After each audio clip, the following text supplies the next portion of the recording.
बन्या जीवनटा नुहे सुख राजभोग गोविंद चंद्र रे जन्म राम नाम भजी होई जा दिनु जोगी हेपुनिए मुक्त पुत्र को धरिकी चलिए गौतम देवनी देवे जीवन माँ मनाजी बुझे नहीं कृपा चिर सत्य मदर टेरेसा सेवा करिले उदार विश्वजन सेवा त्याग पाई नोबेल पाइले कहिले जगत माँ मोर जी गांधी शास्त्री नरेंद्र महतो बिना बिना माँ बिना के लड़ाई पाइबो उन्नति अपना अंतरवास की समर्थ को आओ की प्रशंसा को गाई मारो के भाषा सबू दे दिए माँ के तार संतान लगी सुख हृदय पिंड सब दिखाए परिवार कर दुख माँ बाजी मु करुची प्रणाम दियो जे आशीष तब सेवा गुणगान करिबी सर्वदा दिवा जाय मोर दिवा जाय मोर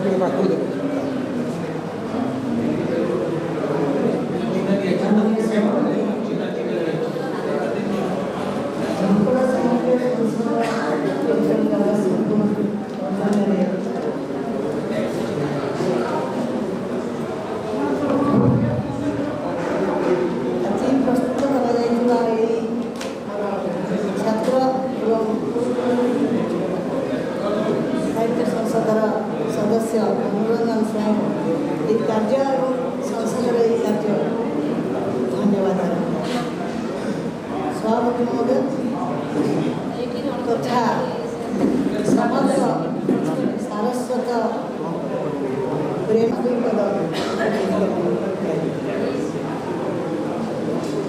धूली खेल के पची गला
ପାରି ବୈଧବ୍ୟ ନୁନା ଗଲେ ବୋଲି ଅକ୍ଟୋବର 2 ମସିହାରେ ସୁଦାମେ ଚଳିଲେ 72 ବର୍ଷରେ 82 ଜୁଲାଇରେ ଗଲା ଚାଲି ବରଷ ପୁରିଲା ନାହିଁ ଅନାଥ ହୋଇ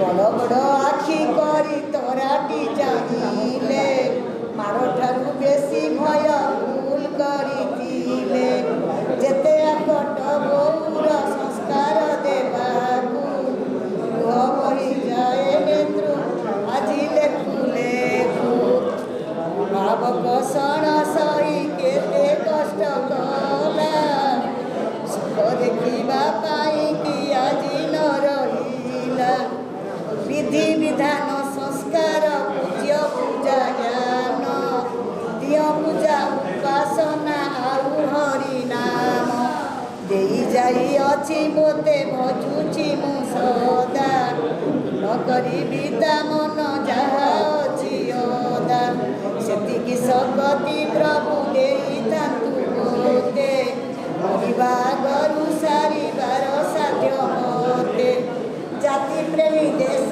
प्रेमी बंधु प्रेमी करी खुशी खुशी परिवेश प्रेमी विभु प्रेमे मरी सदय गुवन्तु कृष्ण केशव कंसारी ग्रामेश्वर महादेव पदे अनुसरी हरे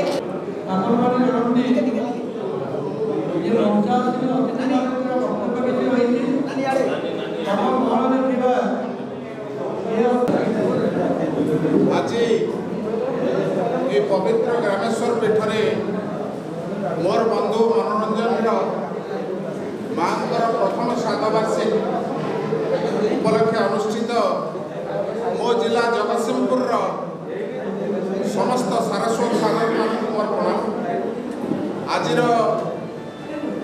सारस्वत सभा को परिचालित करुवा अध्यक्षता करुवा सम्मानस्पद आम जिलार जड़े विद्वान एवं विभिन्न क्षेत्र में पारदर्शिता लाभ कर सम्मानीय महेंद्राचार्य महोदय मंचासीन हर मौसा आरंभ कर आपण समस्त मुझे अभिनंदन ज्ञापन करुच्ची मत सभापति निर्देश 2 मिनिट कहवाई मुझे गोटे कथा मन पकईदेवी कि जातिर जिते पतन हुए समाज जिते गोटे विशृंखला अवस्था सृष्टि है सेतबले आपण मान दायित्व हूँ कलम चलकर ये जाति की रक्षा करने तेणु वास्तव भाव में मुझे धन्यवाद देवी मोर बंधु मनोरंजन स्वाई को जे से गोटे निरा ढंग से गोटे भिन्न स्वरूप आज तार मार प्रथम श्राद्धवार्षिकी ये प्रभु ग्रामेश्वर पीठ में पालन कर निश्चित भाव में अति सुंदर कथा एवं स्वागत योग्य पदक्षेप कारण आम जिला हूँ जगतसिंहपुर जिला वाणीक्षेत्र मु धन्यवाद देवी कृतज्ञता ज्ञापन करी सम्मानीय महेंद्र बाबू को मुझे कलेक्टर पाक जाए जेकोसी कम से महाशय थे यही जिलार सारस्वत जिलार इतिहास से सब चेष्टित करूँ से सदाई हूँ मुझे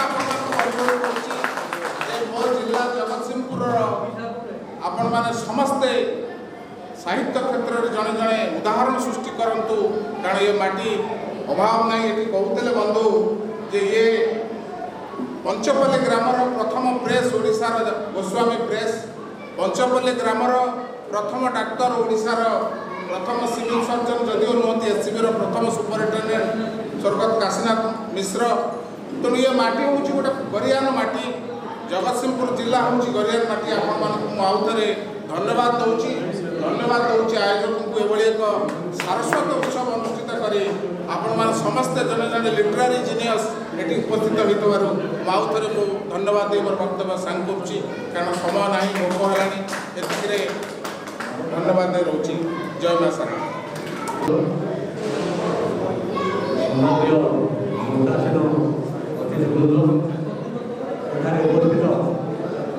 मोर प्रिय साहित्य ସାହିତ୍ୟର କବି ମଣ୍ଡଳୀ ଓ ଉପସ୍ଥିତ ଅନ୍ୟ ଅତିଥି ଆଜି ମୋର ଶ୍ରଦ୍ଧା ଛାତ୍ର ମଣ୍ଡଳ ସ୍ୱାଇଁଙ୍କ ଭୋଗ ବିହାରରେ କିଛି ବର୍ଷ ହୋଇଗଲା। ଆଜି ତାଙ୍କର ସାତ ଦିବସ। ଏହି ସାତ ଦିବସରେ ଶଙ୍କର ସାହିତ୍ୟ ସମ୍ମିଳନୀରେ ତାଙ୍କ ଭୋଗ ସ୍ମୃତିରେ ଏକ ସାହିତ୍ୟ ଆସର ଜିଲ୍ଲା ଆସର ଭୋଗିଲି ଆରମ୍ଭ ହେଇଛି। ଆଉ ସେଥିପାଇଁ ଆମେ ଆନନ୍ଦିତ। ବର୍ତ୍ତମାନ ବହୁ ଶବ୍ଦର ଅର୍ଥ ଓଡ଼ିଆ ଭାଷା କୋଷରେ ବହୁ ଶବ୍ଦଟା ସବୁଠାରୁ ମୂଲ୍ୟବାନ। ବହୁ ଶବ୍ଦଟା ଓଡ଼ିଆ ଭାଷା କୋଷରେ ତା'ଠାରୁ ମୂଲ୍ୟବାନ ଶବ୍ଦ ନାହିଁ। ଏବେ ଟାଉନ ଫାଉନରେ ବୋଉ ମାଆ ଡାକିଲେଣି, କିନ୍ତୁ ଆମ ଗାଁ ଗହଳିରେ ଏବେ ବି ବୋଉ ନିଜ ମାଆକୁ ବୋଉ ଡାକୁ, ମାଆ ଡାକୁ, ବୋଉ ଡାକୁ। ମାଆ ଆମେ ଡାକୁ, ଜେଜେମାକୁ ଆମେ ଡାକୁ, କିନ୍ତୁ ଜନ୍ମଦାତ୍ରୀ ମାଆକୁ ବୋଉ ଡାକୁ। ଆଉ ବୋଉ 10 ମାସ ଗର୍ଭରେ ରହି ସନ୍ତାନ ଜନ୍ମ କରି କେତେ କଷ୍ଟ କରି କେତେ ଲାଲନ ପାଳନ କରି ସେ ହେଉଛି ସନ୍ତାନର ପ୍ରଥମ ଶିଳ୍ପତ୍ରୀ। ତେଣୁ ତାର ମୂଲ୍ୟବୋଧ ସନ୍ତାନମାନେ ଜାଣିବା ଦରକାର। କିନ୍ତୁ ଆଜିକାଲି ସମାଜରେ ଦେଖାଯାଉଛି ବହୁତ ପୁଅ ବୋହୂ ବାପା ମାଆଙ୍କୁ ବଚନ ନାହିଁ, ମାଆକୁ ବଚନ ନାହିଁ। ସେମାନେ ହଇରାଣ ହେଉଛନ୍ତି। କିଏ ଯାଇ ଜରା ଦିବସ ରହୁଛି, କିଏ କୋଉଠି ରହୁଛି। ତେଣୁ ଏଇଟା ଗୋଟେ ଦୁଃଖ କଥା। ଆମର ଓଡ଼ିଆ ସାହିତ୍ୟକୁ ସମୃଦ୍ଧ କରିଛନ୍ତି ପ୍ରାଚୀନ କାଳରୁ ବହୁତ କବି, ବିଭିନ୍ନ ଶୈଳୀ, ମଧ୍ୟଯୁଗ କବି, ବର୍ତ୍ତମାନ ଆଧୁନିକ କବି ଏବଂ ଅତ୍ୟାଧୁନିକ କବିତା ବି ଆପଣମାନେ ଲେଖୁଛନ୍ତି। ଅତ୍ୟାଧୁନିକ କବିତାରେ ତାକୁ ଛନ୍ଦଭିନ୍ନ କବିତା କୁହନ୍ତି। ସବୁଠି କେତେ ଜାଗାରେ ଛନ୍ଦ ପଡ଼େ, ଆଉ କେତେକ ଅଂଶାକ୍ଷର ଛନ୍ଦରେ ଲେଖା ହେଲା। ଆଉ ଆମର ଯେତେ ଉପେନ୍ଦ୍ର ଭଞ୍ଜ, ଦୀନବନ୍ଧୁ ଦାସ, ଭବିଷ୍ୟତ ବଳଦେବ ରଥ, ଅଭିମନ୍ୟୁ ସାମନ୍ତରାୟ, ଏସବୁ ଯେଉଁ କବିମାନେ ତାଙ୍କ ଶୈଳୀ ଅନେକ ପ୍ରକାର ছিল। ଉପେନ୍ଦ୍ର ଭଞ୍ଜଙ୍କ କବିତା ଲେଖି ଯାଇଛନ୍ତି କବି ହେ ତୁମେ କାବ୍ୟ ସରସ କୋଟି ବରମଣ୍ଡ ସୁନ୍ଦରୀ ବୈଦେହୀ ସବେଳା। ତାଙ୍କର ଲେଖା ସେ ଯେଉଁ ଶବ୍ଦ ପ୍ରୟୋଗ ତମେ ତାକୁ ଭଲକରି କେଉଁ ଶବ୍ଦଟା କେଉଁ ଅର୍ଥଟା କି ହେବ ଭଲକରି ତାକୁ ନ ଦେଖିଲେ ତମେ ଅର୍ଥ ଜାଣିପାରିବ। ତେଣୁ ଅଧ୍ୟାପକ ଜାନକୀ ମହାନ୍ତି ଥିଲେ, ସେ ଲେଖିଛନ୍ତି ହେ ଉପେନ୍ଦ୍ର ତୁମ କାବ୍ୟ କବିତାର ଗୁରୁଭାର କେନ୍ଦ୍ର କିଛି ନୁହେଁ ତାହା ଏକମାତ୍ର ନାରୀ ଆଉ ଏକ ଜଟିଳ ଦୁର୍ବୋଧ୍ୟ ଡିକ୍ସନାରୀ। ହେ ଉପେନ୍ଦ୍ର ତୁମ କବିତା ପଢ଼ିଲା ବେଳେ ମୋତେ ଲାଗେ ସତେ ଯେପରି ମୁଁ 65 ଅଙ୍କ ଶୂନ୍ୟଙ୍କର ବିରାଟ ଆଚରଣ। ସେ ତାଙ୍କ ଅନୁଭୂତିରେ ଲେଖିଥିଲେ। ତେଣୁ ଦୀନବନ୍ଧୁ ଦାସ କବି ଆଉ କୌଶିକ ବନ୍ଧ ତାଙ୍କ ଶୈଳୀ ଅଲଗା, ଅରୁଣ ଚନ୍ଦ୍ରଶେଖର ରାଧାକୃଷ୍ଣ କମଳା ତାଙ୍କ। ତାପରେ ଏମିତି ଗୋଟେ ସମୟ ଆସିଲା ଯେତେବେଳେ ତାର ଏକ ସ୍ୱତନ୍ତ୍ର ଭାଷା ନୁହେଁ, ଓଡ଼ିଆ ଏକ ସ୍ୱତନ୍ତ୍ର ଭାଷା ନୁହେଁ। ସେ ବଡ଼ ରିଆକ୍ସନ୍ ହେଲା।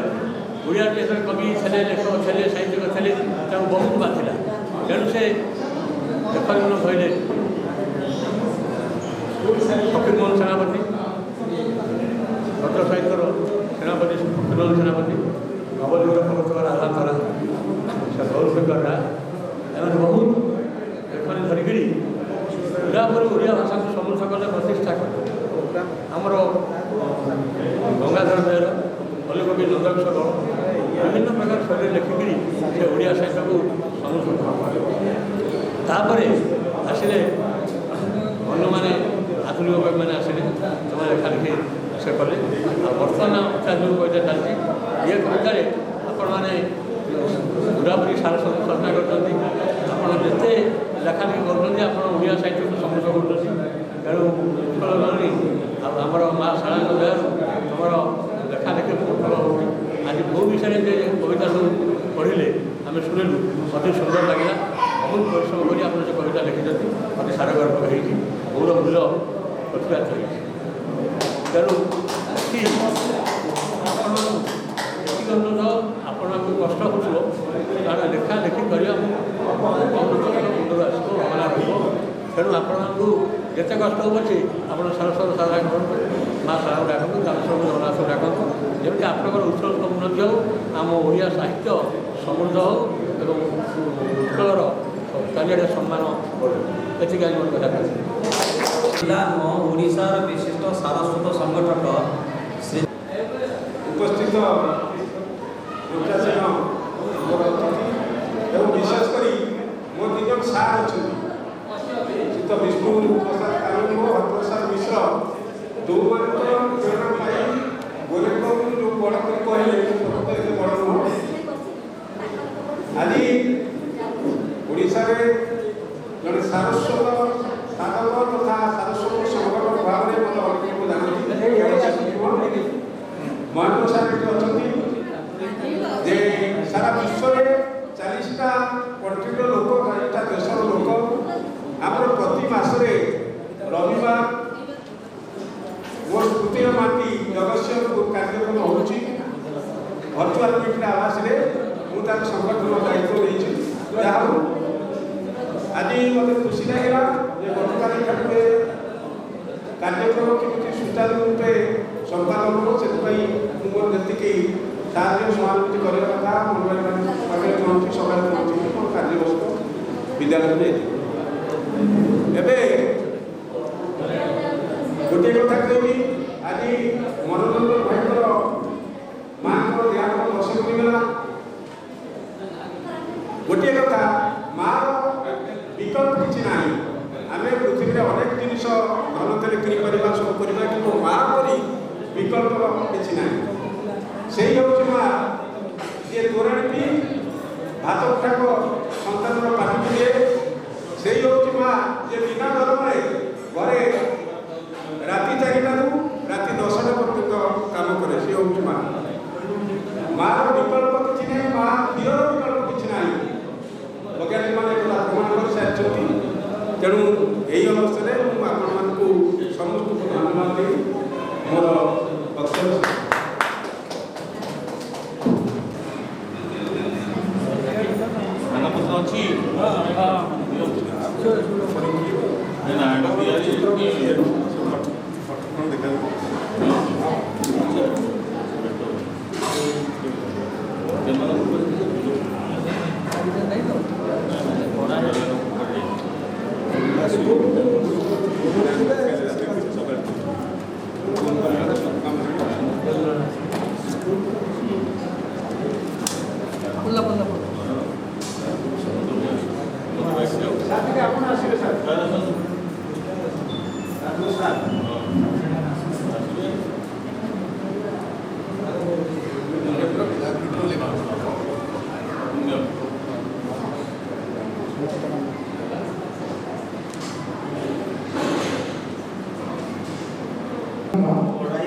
प्रथम मासिक स्नातक उपलक्षे आज ये संदर्भ में आपण बहुत आलोचना करें विशेष किसी समय ये आम रामेश्वर निकटने ये जो मेलन कवि साहित्य दार्शनिक अन्य मध्य ये बहुत आनंद देती मोर कथा कह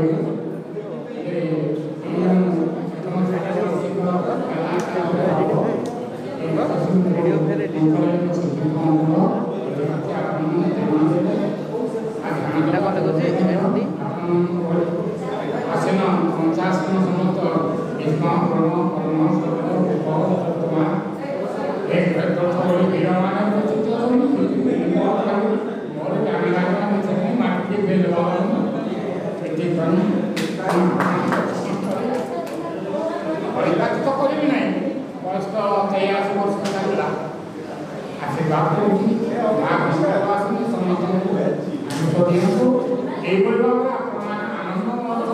साहित्य सभा कविता सभा नियोजित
कन्या बाहुरे मोर देवी प्रतिमा से जाया भगिनी कन्या तालागी सुंदर तालागी आवे धन्या सत्य मईसिए तापण तले सोई कले टिके भूली जाए जते दुख देह खराब होइथिले मोर रखाई नबी प्रभुका पाखरे गुहारी जणाए सुखी जाए तार दुख सुखी जाए तार मुख तास्त नरखिल अमृत थर तास्त नरखिल अमृत थर बंचिदार दिए राहा पाखे दिने मा डर नाही मोर सबु बाधा निए जीवन रे माटी मा करी सबु सही सही जीवन रे दुख पाए जीवन रे दुख पाए संसार ना को संभाली संभाली संसार ना को संभाली संभाली दुख सुख को आदरी देई যন্ত্রণা জহর পি সিয়ে হসি হসাই পিঠা পিঠা কথা করি পিঠা পিঠা কথা করি তার শিষ্য দেবে ধরি পড়িব তার শিষ্য দেবে ধরি পড়িব জীবনে একটু বড় জন্ম হসুথিব ফুল ফুটুথিব জিপি জিপি মুনি গড় জিপি জিপি মুনি গড় মলয়া মহিম পড়ি গাইব ফগুণর সুরে সুরে आखिरी पताका धरी जाउथिले मा पोछि देव कोण तरे मा पोछि देव कोण तरे जन्म जातकर पहिली स्वर मा मा डाक आसे जन्म जातकर पहिली स्वर मा मा डाक आसे आहा की मधुर से दुई अक्षर आहा की मधुर से दुई अक्षर अंतरे शुद्ध सकलता आसे अंतरे शुद्ध सकलता आसे ममता मधुर झर मातृभाषा जन्म नीर धारा सत्यकी विषय सागर ममता मधुर झर मातृभाषा जन्म नीर धारा सत्यकी विषय सागर परिवार पाई कल्याणकारी परिवार पाई कल्याणकारी चिर बंदनिया माटी अटे मोर माटी अटे मोर जय हिंद नमस्कार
Mula puri ki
प्रधान शिक्षक राजेंद्र प्रसाद जेना महोदय को मु आमंत्रण जनाउछि सेमाने संबर्धित पई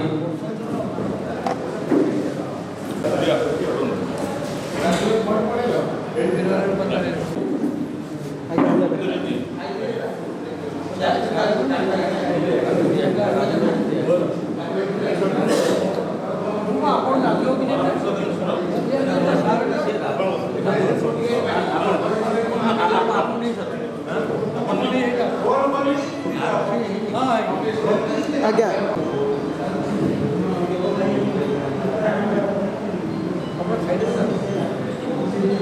ଆଜ୍ଞା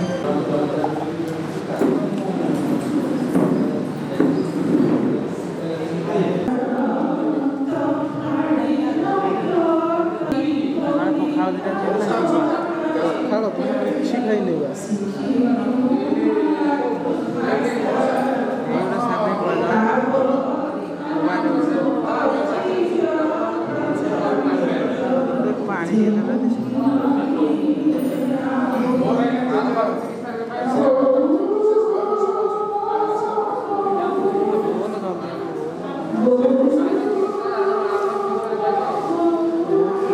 ପେଟ କଥା ମତେ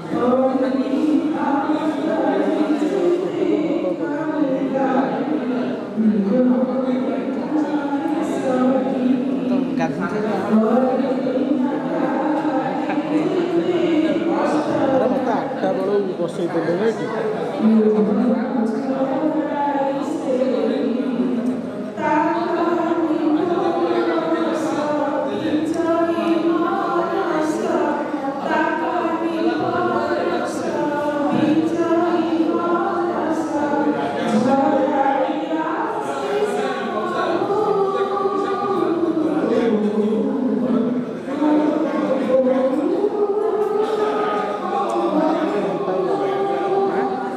ଘଣ୍ଟା ହେଇଗଲା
ହାତ ଖୋଲିଯାଏ, କଙ୍କି ଉଡ଼ିଯାଏ।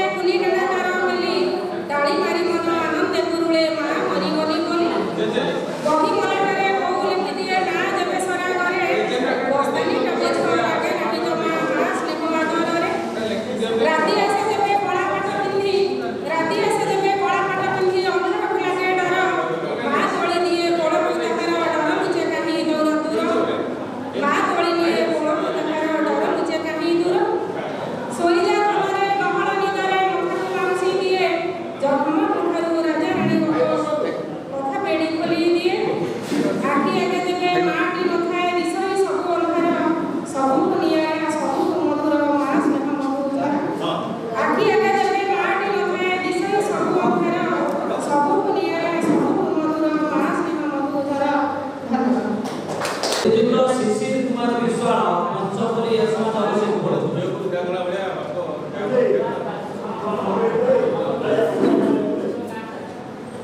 ଆଜ୍ଞା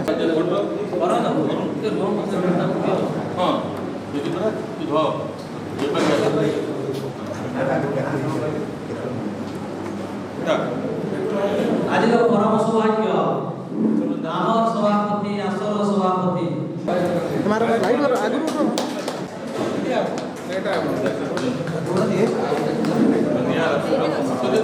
ଆହୁରି ମଜାର କଥା ସଭାପତିଙ୍କର ନାତି ଆଇନଜୀବୀ ବୀର ନାରାୟଣ ପାତ୍ର ମହୋଦୟଙ୍କୁ ବର୍ତ୍ତମାନ କବିତା ପଢ଼ୁନାହାନ୍ତି ଅଛି ବାକି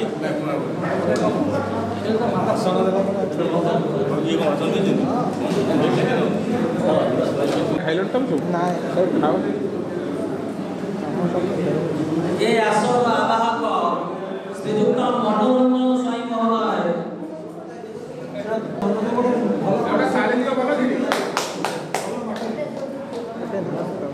यार देखନ୍ତୁ ଆରେ ମାର